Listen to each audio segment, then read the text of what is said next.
everyone. It's me, Kirsten, and this is the It's Giving Mystical podcast.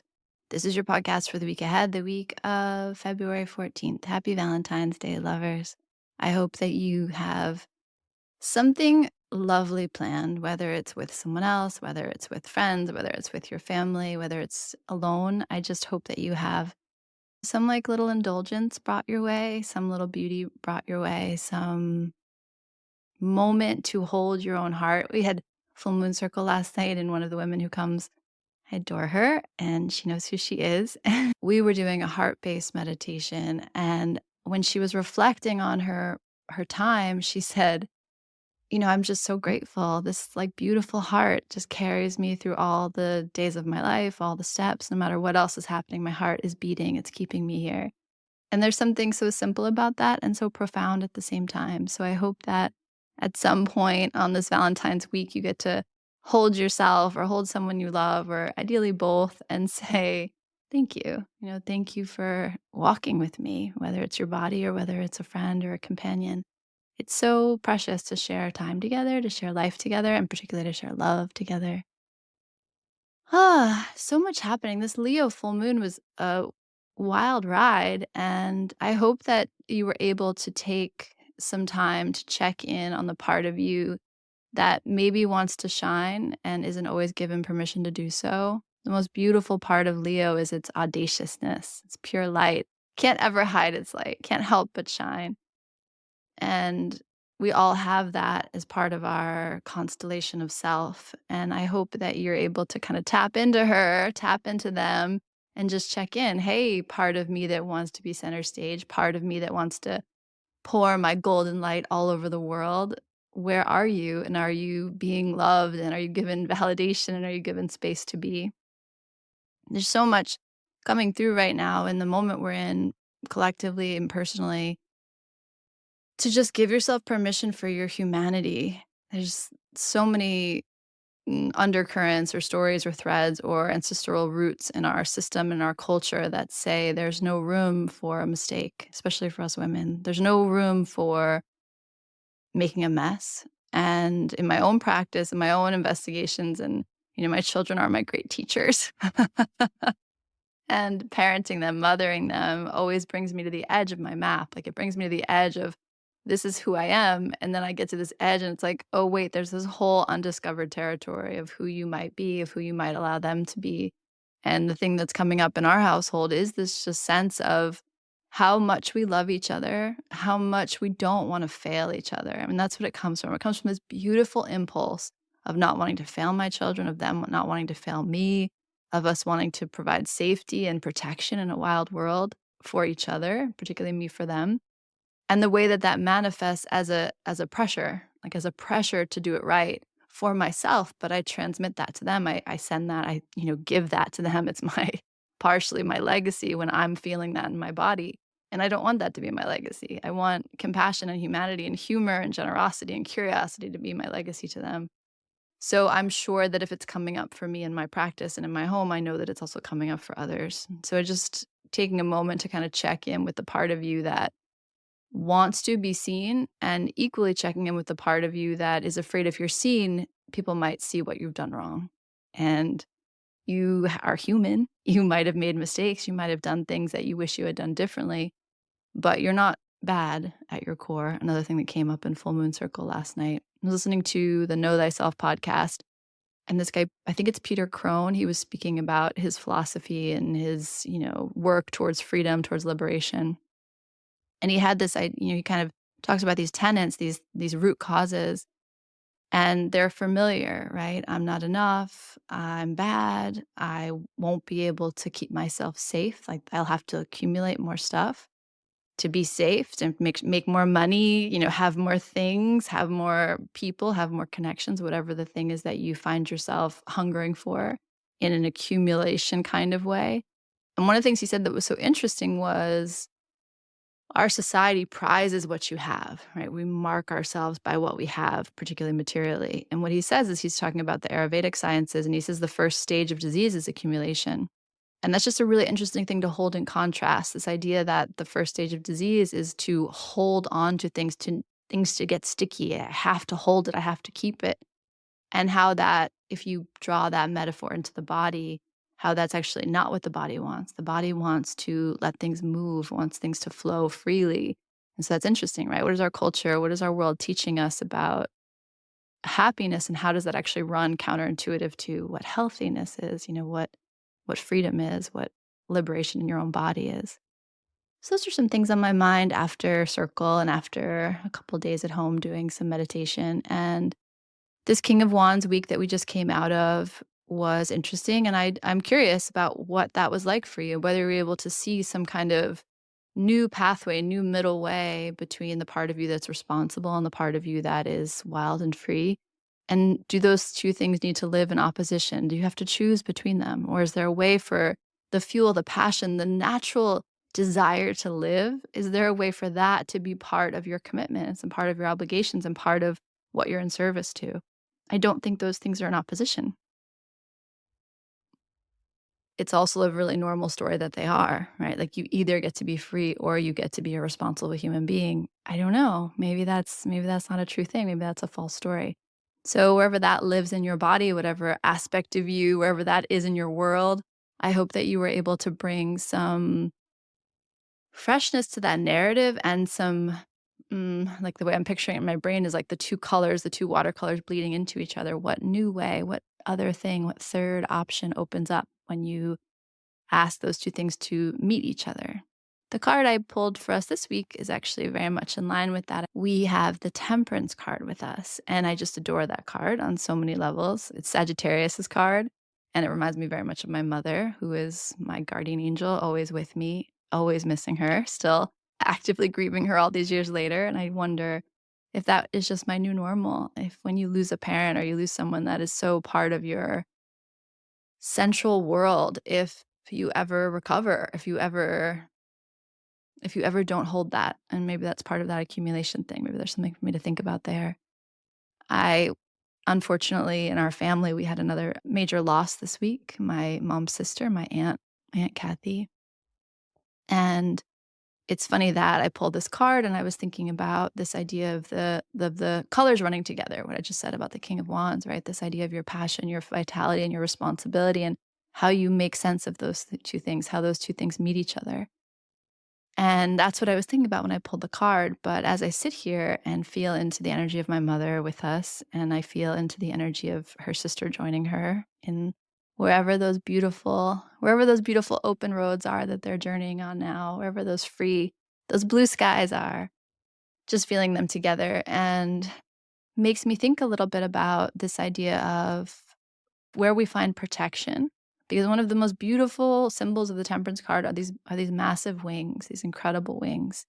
And Roberta, some of you know, she is a beautiful teacher and healer and therapist locally, and she is one of the ones who introduced me to full moon circles. I'm so deeply grateful for her work and her wisdom and her voice.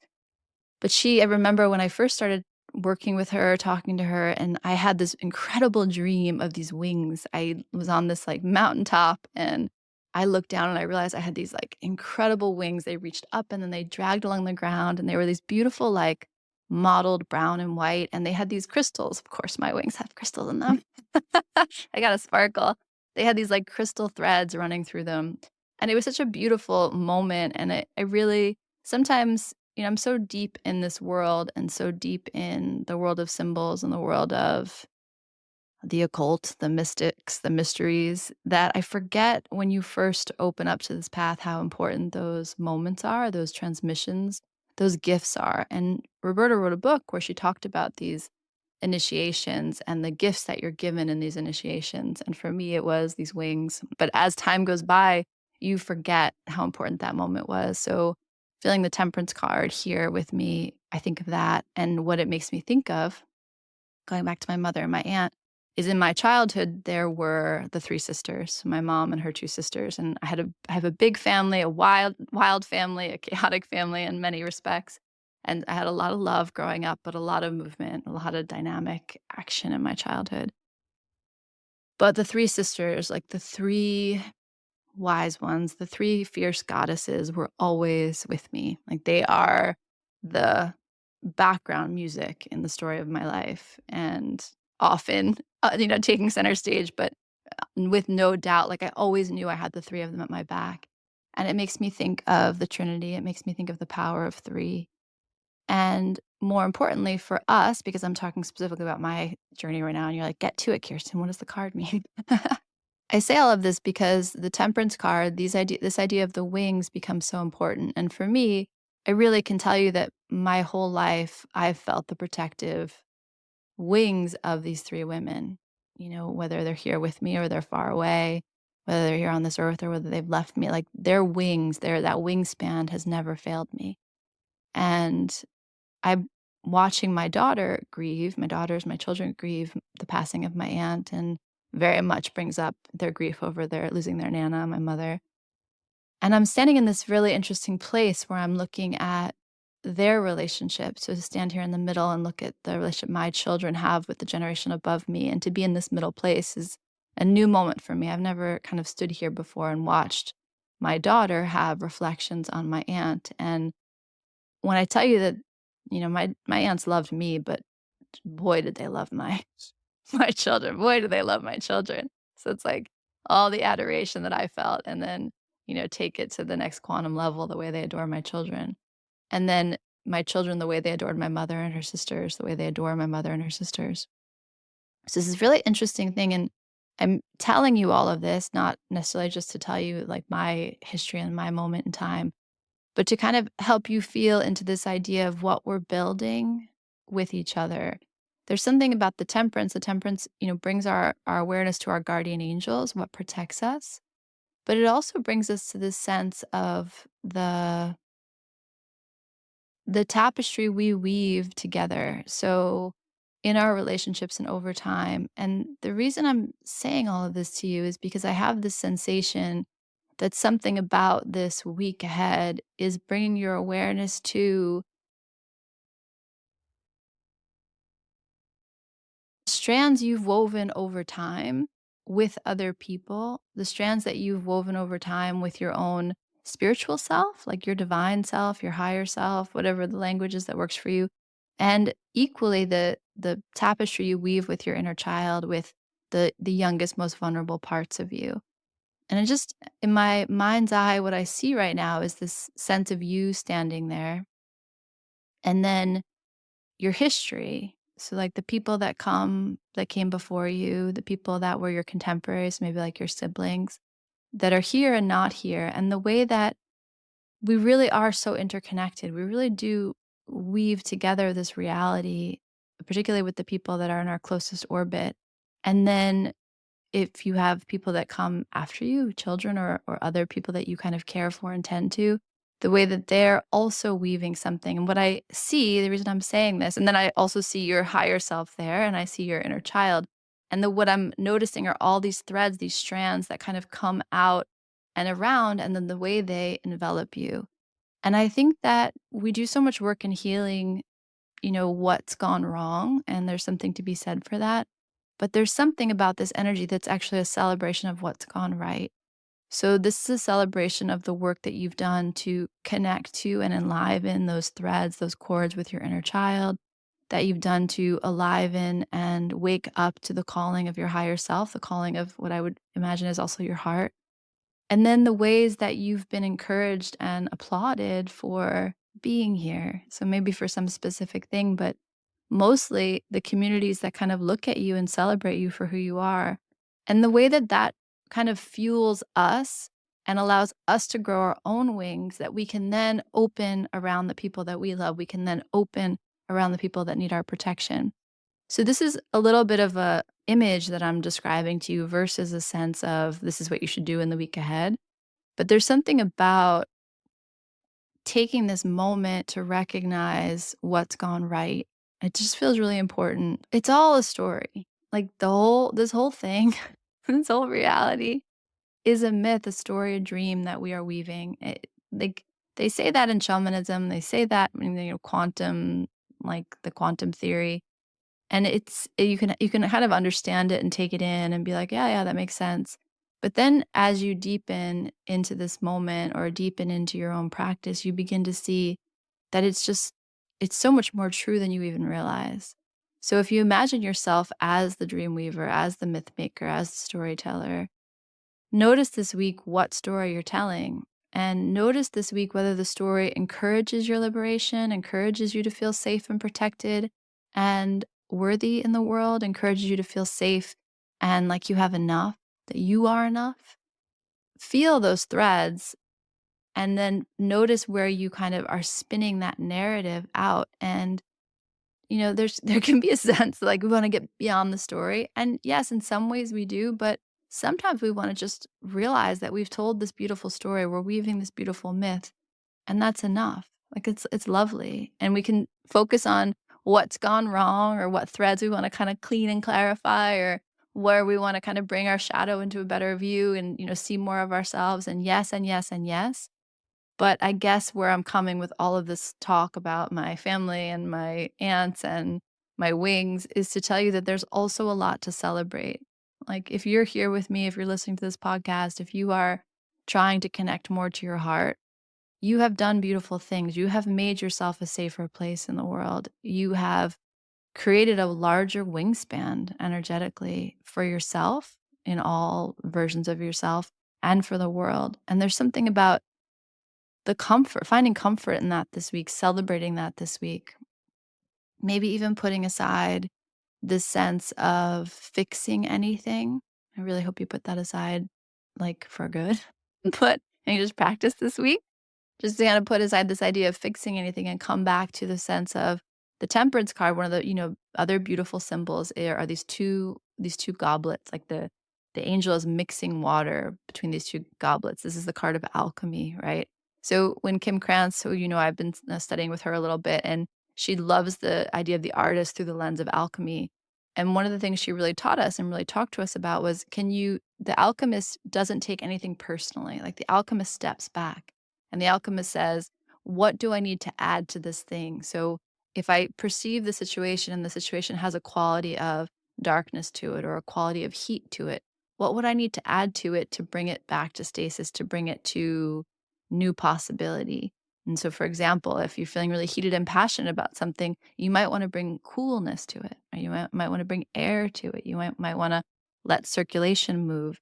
And there's something about that investigation, looking at all of this with a more objective lens. And the two waters that the angel's mixing, they're meant to represent many things, but particularly what they're meant to represent is like, you are here and you make a movement and you express something and you share something and you yearn for something. And then the universe hears that. And so this is like this idea of co-creation, which again is one of those things we say all the time, like co-creation, quantum universe, tell the story, storylines, blah, blah, blah. But let's feel the energy. Like, take a minute and feel this sense of co-creation.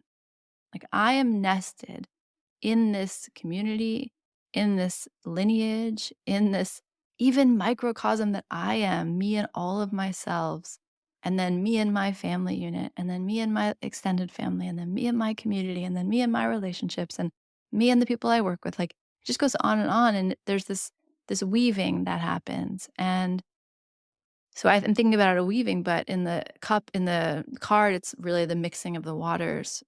But spend some time thinking about this idea of co-creation and what that means for you. And again, bringing it back to what I think is really the key message here, celebrating what's working, like celebrating the win, celebrating we talk again a lot about, healing our ancestral line, but our ancestors gave us gifts as well. And our children give us gifts as well. And the lover that we are no longer with has given us gifts. And the aunt who is no longer here on earth has given me so many gifts. And so there's this sense of where can I bring my awareness to the sense of it's beautiful here. Like, it's truly beautiful here. And right, Kirsten, you're like, Kirsten, fucking look up. Open the newspaper. Yes, but I would say there is no perfect world. And being aware of what's working, being aware of what your strengths are, being aware of what the gifts are is a really powerful place to move from. It's a really powerful energetic to send out into the world. I have struggled, but I've also been gifted. And here's what I'm going to do with that. Here's how I want to use that to encourage my own wingspan to grow, to become a better, safer, not even better, but just a more present, safer force for good in the world. Like, that's what we're looking for, right? Someone who is able to more fully express and offer love to themselves and to the world. So, listen, guys, I don't know why I just told you all those like weird stories about myself, and I don't even know if they made sense. But I will say I have this very strong sensation of a moment in time where you look around and you notice the true blessing of being here, what it took for you to arrive here in this moment. And instead of fixating on what's not working, I offer you the opportunity, the temperance card, the angel. Kind of, I can feel like their hand on your chin, lifting your head up and like gaze around and see what you've been gifted with and see what has worked and see how far you've come and see how beautiful your wings are. And really soak that in this week and let the world reflect that back to you. Like co create from that place and see what happens. All right. So much love to you, for you, with you. And yeah, my little announcements, I will say that if you don't know this, we are starting shaman school in September. We pushed back the date. We wanted to change some things around. I feel so good about these dates. And again, like we got to trust our intuition. Like I had these dates and I was like, they'll work, but they just felt off. And two people reached out to me and were like, we can't do these dates.